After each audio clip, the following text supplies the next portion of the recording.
Hey, I'm Matt Brownell. And I'm Van Owens. And I'm Tim Adams. Welcome to Climbing the Mountain, where we dive into the scriptures and discuss themes, connections, and real-life application. We're kicking off a series here where we're going to examine the Sermon on the Mount and discuss implications for this teaching for Christians today.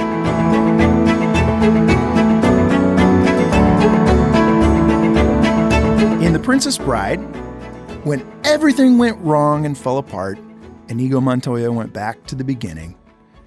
I don't know if you ever feel that way when you read the Sermon on the Mount. When I first started reading it, I thought it was beautiful, familiar, a little strange, and at times very uncomfortable, even frightening. I'd read it and it would break me, and I'd go back to the beginning, to the Beatitudes. When we first started this podcast, we began in Matthew 5:17, not exactly the beginning of the Sermon on the Mount, but we were originally envisioning doing a series of topical discussions, and Matthew 5:17 is the beginning of Jesus' teaching concerning the law. It's got lots of juicy things, and as soon as we started getting into it, we realized, we got to go through the whole thing. We got to capture the big picture by going through everything. What that means, of course, though, is now we've gone back to the beginning to finish the Sermon on the Mount. So even though I'm a bit of a perfectionist, and this is now out of order, it somehow also feels appropriate. So the Beatitudes are the heart of Jesus' sermon. They have a filling and repairing effect. So we're going to finish maybe with the most important teaching, the heart that we're supposed to have. Tim, do you want to read this? Sure. We'll start in Matthew 4, verse 25. Large crowds from Galilee, the Decapolis, Jerusalem, Judea, and the region across the Jordan followed him. Now when Jesus saw the crowds, he went up on a mountainside and sat down. His disciples came to him, and he began to teach them. He said, "Blessed are the poor in spirit, for theirs is the kingdom of heaven. Blessed are those who mourn, for they will be comforted. Blessed are the meek, for they will inherit the earth. Blessed are those who hunger and thirst for righteousness, for they will be filled. Blessed are the merciful, for they will be shown mercy. Blessed are the pure in heart, for they will see God. Blessed are the peacemakers, for they will be called children of God. Blessed are those who are persecuted because of righteousness, for theirs is the kingdom of heaven." Thank you. All right, we read the last verse of chapter 4 to ground things. There were crowds following Jesus as he began his ministry. They were from Galilee, the 10 cities, or Decapolis, Jerusalem, Judea, and the region across the Jordan. Who were these people, and how should we understand the sermon through their lens? And then also, how is this sermon universal? All right. Well, as the historical kind of grounding guy on this group, I think that's probably This one's for you, Jim. Yeah, I feel like Tim's going to answer this one. Everyone was looking at me like, "This is you. This is your thing." So I think this was a way. This is a passage we a lot of people, and we all have at different point in our Christian lives. We just kind of read past it without appreciating what's actually going on here. I have a theory, I might have mentioned this on the pod before, but and I can't totally prove this, so this is, Jim's opinion land, not biblical fact land, just to be very clear, is that that this sermon was preached somewhere kind of north of the Sea of Galilee, which was stronghold's probably the wrong word, but it's early in the morning. I can't think of anything else of kind of the Pharisee movement. It was heavily in the Pharisee movement. It was where Jesus went. He withdrew to Capernaum, and this is probably around that area. It wouldn't make a ton of sense for it to be anywhere else, but I can't necessarily prove that definitively. So when they're saying, "Hey, there's all these people from all these different places," we kind of go, "Oh yeah, that's a place, that's a place, that's a place." We don't understand anything. And if we start to unpack it, we have the most devout Jews observing the law who were from the Galilee. That was kind of where they hung out and set up shop and stayed and lived. And then you had the Decapolis, which was as pagan could get. Right.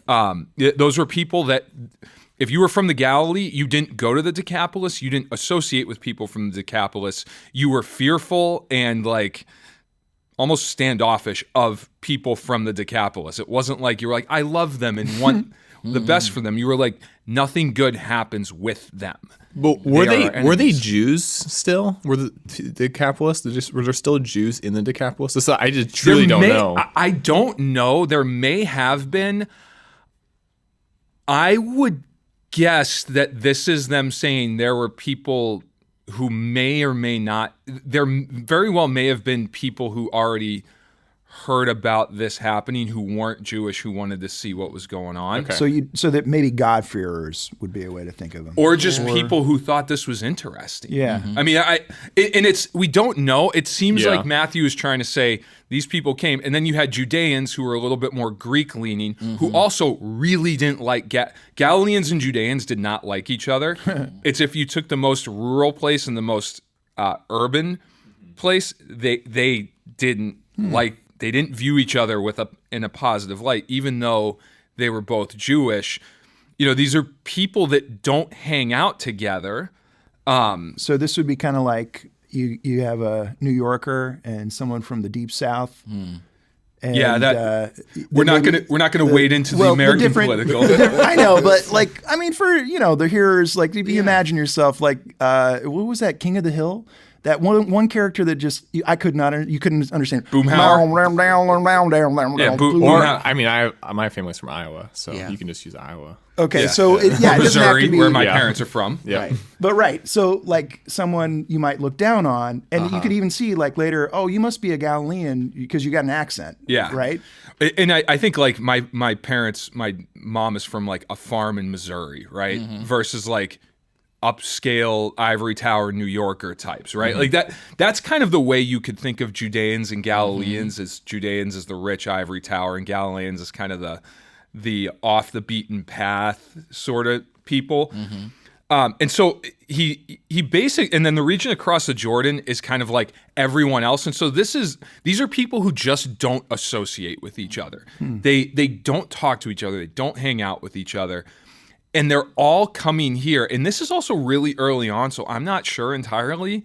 It's an open question. How did they know what was happening? I mean, Jesus did some stuff around different parts of Israel before, but like, there's so many questions here. How did they know? Why did they come? What were they hoping to hear? Yeah. And so clearly there was a following here, but it was a following not just of like a select group of people. Everyone was coming to hear it. And I think this is Matthew's way of saying there were all these people. And I think the other thing we probably need to note is that when we look at who Jesus' disciples were, they were from sort of different worldviews among Judaism. But because he was heavily in the Galilee, it was probably a lot of Pharisees. And if you were a good Pharisee kid, people from Judea you obviously didn't like. Across the Jordan is kind of like, everyone else. And then the Decapolis is like the place your mom told you never end up there. Like, do not be caught dead in the Decapolis. And now all these people are sitting, and I imagine Jesus' disciples going, it would be like a kid from rural Missouri or rural Iowa who goes into New York City and is staying in Manhattan and goes, what have I walked into? Yeah. And so this is kind of Matthew's way of saying Jesus is bringing all of these people together. He's bringing everyone. Everyone's coming to listen to him. All the outsiders, all the people that, a Pharisee or a Jewish person at the time would have thought are outside of what God's doing. He's bringing them in, and they're all following him. Yeah. That's interesting. And I think that when you think about that dynamic, so it's a big, diverse crowd. Very. And I think when you think of that dynamic, you just kind of think of, I imagine Jesus saying to his close disciples, hey, let's go up to the top of the hill. I have some things to say. And they follow him, and all these other people have been following. Chapter 4 talks about how Jesus has gone through all of Galilee, and he's been healing everybody of every disease. And those people are just trailers on. What's going on here? Yeah, Who is what's this going guy? on? Let's go see. Let's go. Hey, I'm sick. Let me get healed. Hey, I heard this guy heals people. Let's see the show. And people from all kinds of backgrounds are there. And I just imagine the disciples heading up the hill with him, and all these people are behind. And I imagine with them, there's some of, oh no, what's he gonna say? Is he gonna mess this up? Is he gonna now proclaim that he's I just want to let you know, we're all David? counting on you. Is it sort of like, like sometimes in our congregation, we sometimes have services outside. We have services in the park. And I don't know about you, but sometimes when the preacher's up there and there's just other people in the park, I get a little bit nervous about what he's going to say. I'm like, I see somebody just sort of standing there off to the side, and I'm thinking, what's he thinking looking at us? And so I think there's a lot of interesting dynamics here. And Jesus is about to address some things that he means for all of these people to hear. Yeah.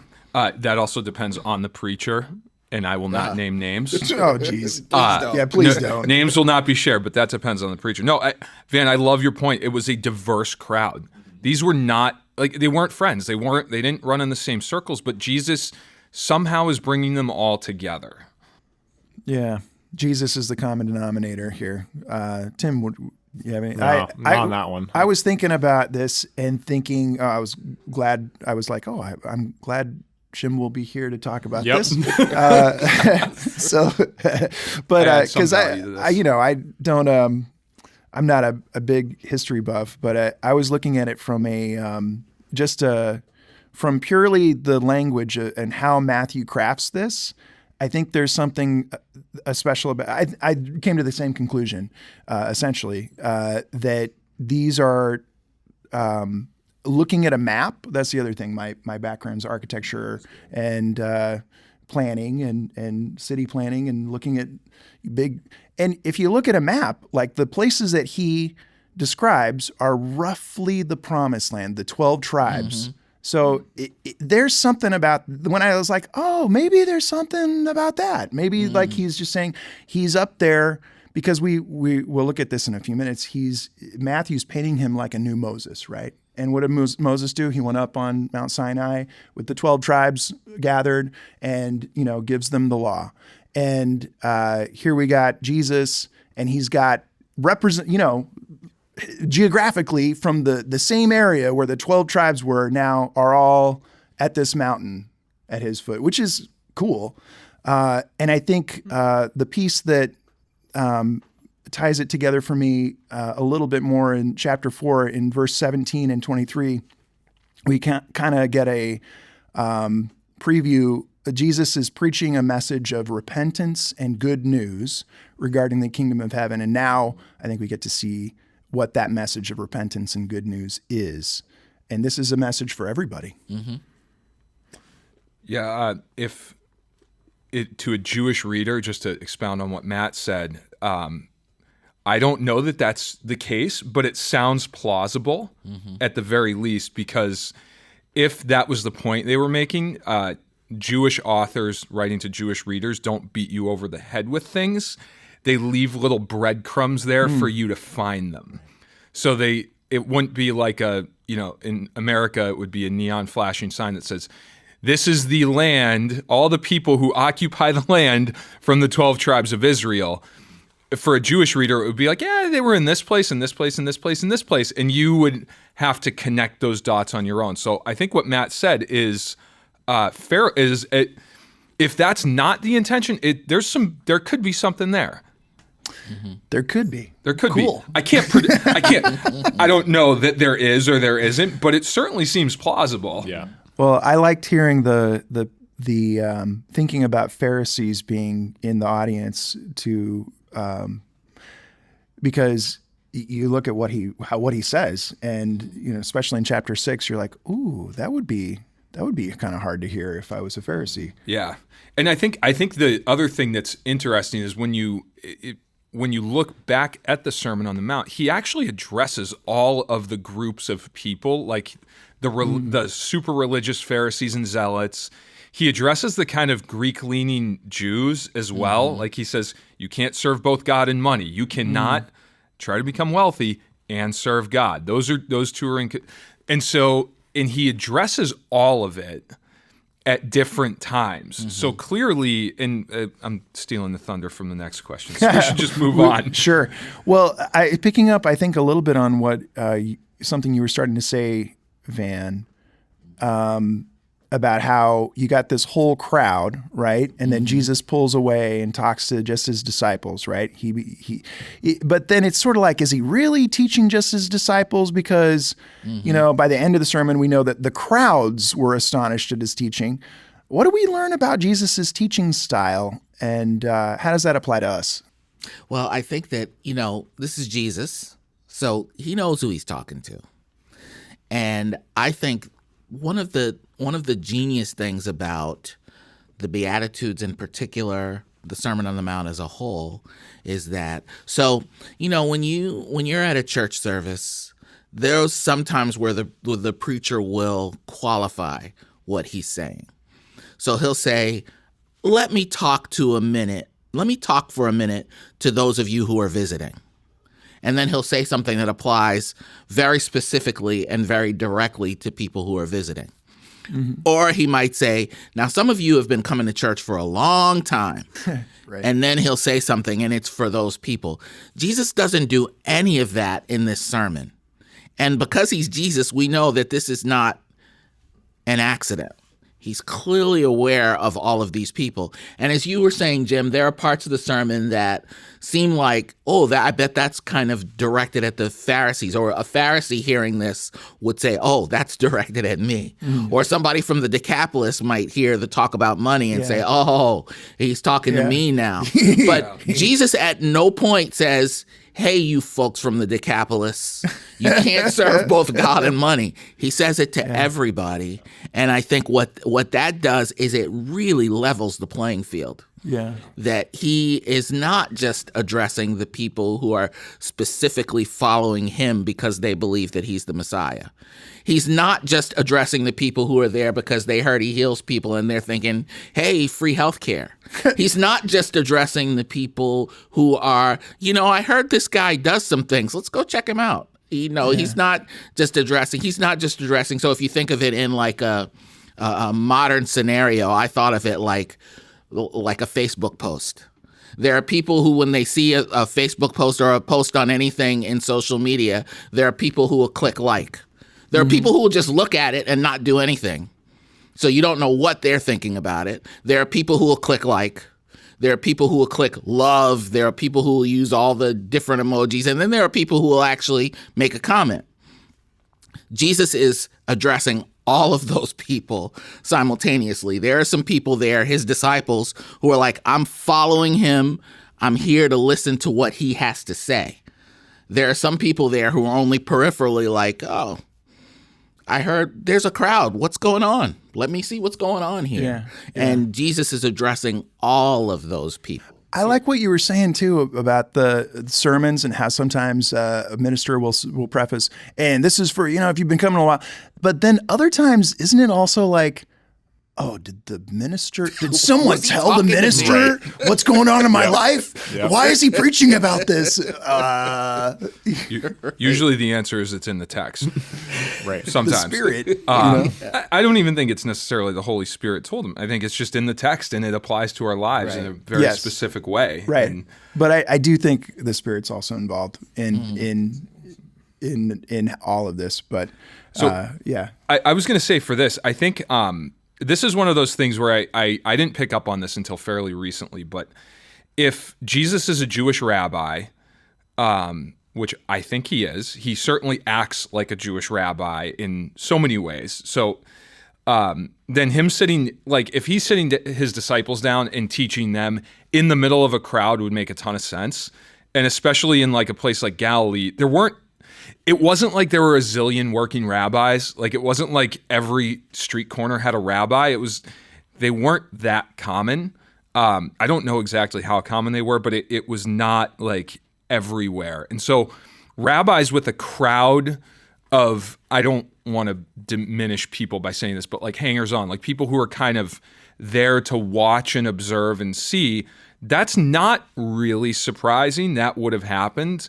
But the rabbis purpose was not to engage that crowd. They would engage that crowd. They would talk to that crowd. They would work with that crowd. They would even sometimes do miracles in that crowd. But the rabbis' almost maniacal focus was on training their disciples. They were not really concerned. They weren't trying to exclude the crowds. They weren't. I feel like when I'm saying this, I have to couch about 8 different things because everyone's like, well, wait, Jesus didn't care. No, Jesus was totally cool with everyone hearing it. He probably, I think, like Van said, there's probably a little bit of him that was like, I kind of hope you guys hear this. I want you to hear this. But I also think it's important that we get his primary focus was training his disciples, not necessarily, moving the crowds, because his whole thing was, I'm going to train these 12 guys or these people, and they're going to go impact the world, but I need to train them. Yeah. And I think I view the Sermon on the Mount in a lot of ways as a chat with his disciples that lots of people may have overheard. Yeah. As like, I'm talking to these guys, but there's some spillover and everyone else gets to hear, but these are the guys I'm doing. I think, Matt, to answer your question in terms of how that works today, like the idea that we work with a small group of people and that can have a really big impact. Yeah. We like big because at least the 4 of us, we live in America.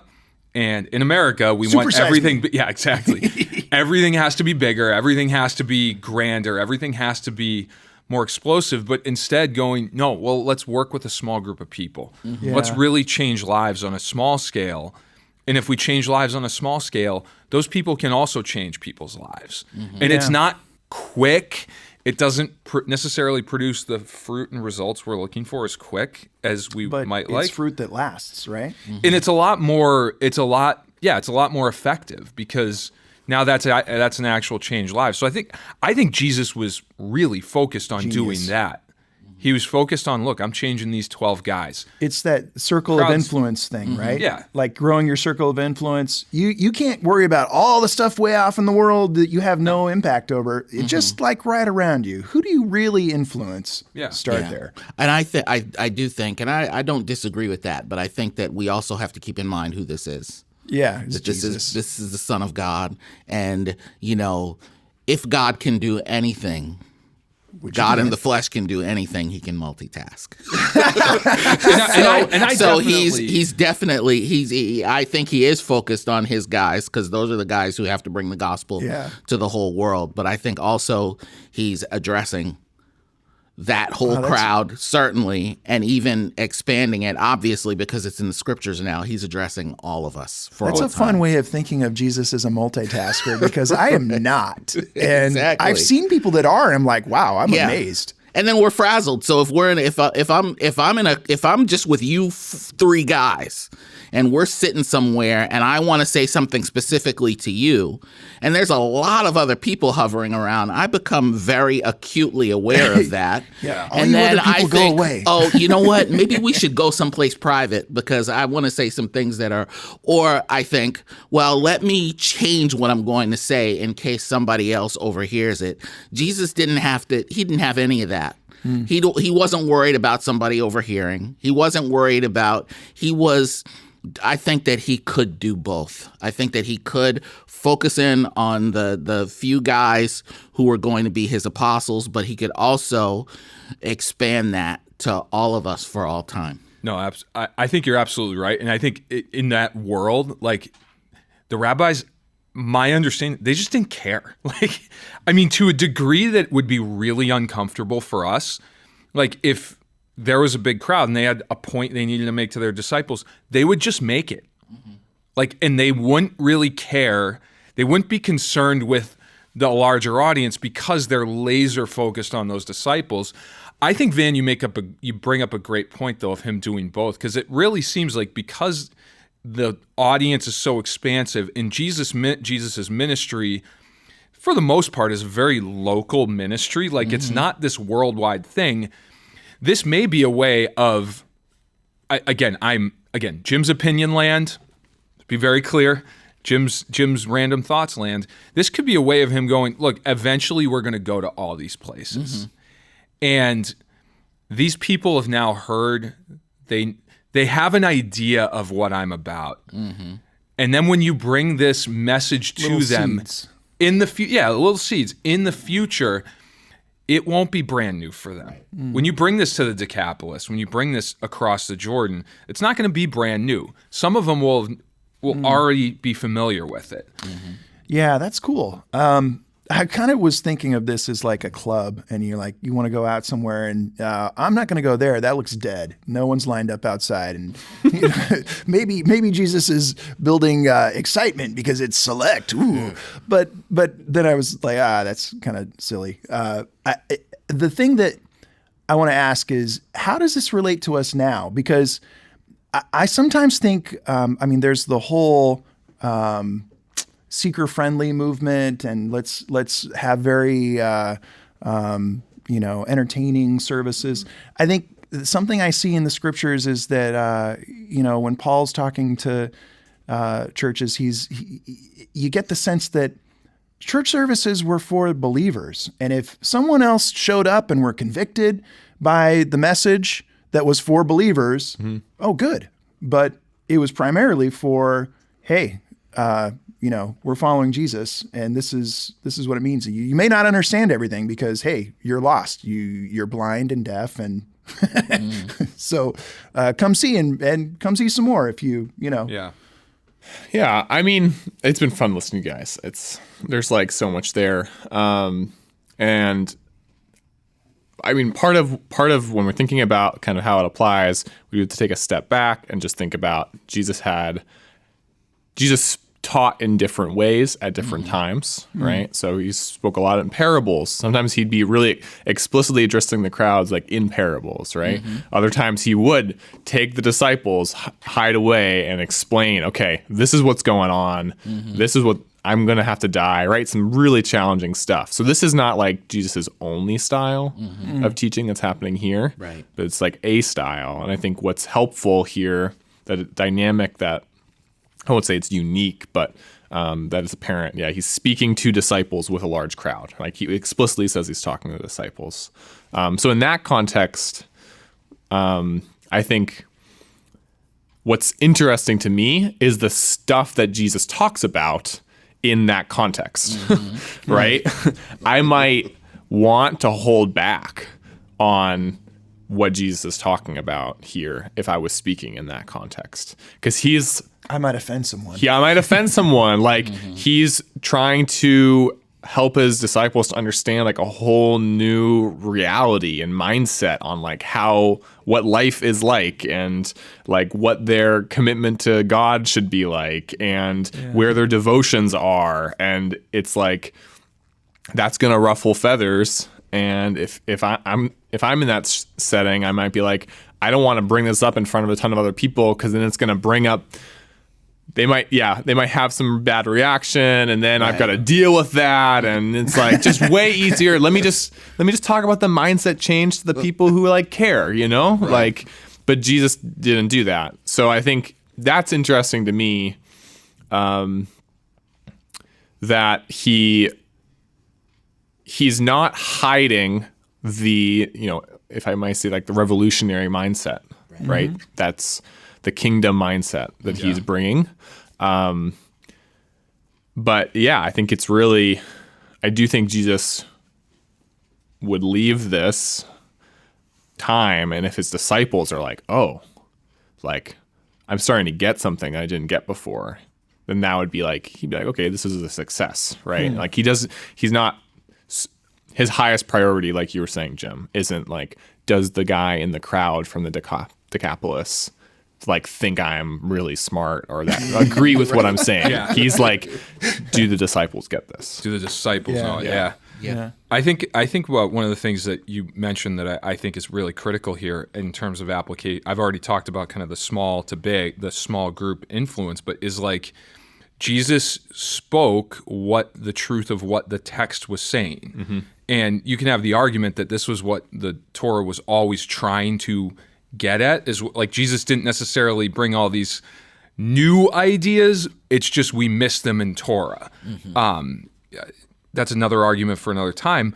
But I also think what's interesting is he wasn't concerned with the spillover, right? Like he was just like, oh, no, I'm saying this. This is right. This is what Torah says. And, you know, if the crowds hear it and don't like it, I can live with that. And I think we have such careful crafting of our message and of what we say and of like who's in the audience and who hears. And we tend to just, and we're very concerned with that. And, you know, there's reasons why, but like today, it's just, we probably have to be less concerned with what the big crowd of diverse people from diverse places with diverse thinking. We probably need to be a little bit less concerned with what they think. And we probably need to be a lot more concerned with training the people who are trying to follow Jesus. Yeah. And less concerned with winning the people who may or may not, but really training the people who are already working to follow Jesus. Yep. That's a good point. Van, any parting thoughts here? Not any that I could say in the less than 2 minutes that I feel like we got to come back to this. This has been great. Good intro. I'm excited about picking it up next time. I think we're going to get into the Beatitudes themselves, the structure, and start to dive into them. So thank you guys. Thanks.